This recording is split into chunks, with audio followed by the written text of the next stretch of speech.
В Ингушском управлении Федеральной антимонопольной службы прошел семинар для органов госвласти. В рамках встречи руководитель УФАС вместе с заместителем ведомства разобрали типовые ошибки госорганизаций в последних делах. Их рассмотрели в первом квартале этого года. Особое внимание уделили изменениям в госзакупках по состоянию на 2021 год.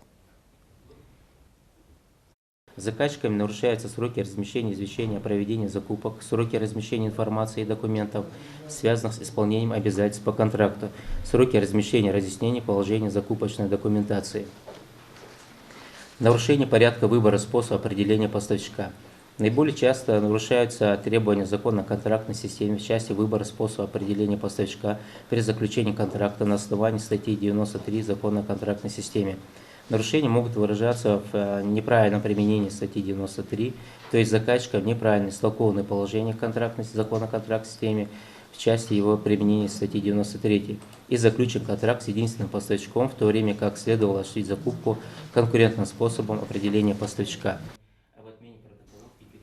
В текущем квартале было рассмотрено 12 жалоб при осуществлении закупок. По итогу в 7 делах подтвердились факты нарушения. Кроме того, за отчетный период в службу поступило одно заявление по признакам нарушения рекламного закона. На встрече его рассмотрели более детально. Речь шла о распространении рекламы препарата «Лирика».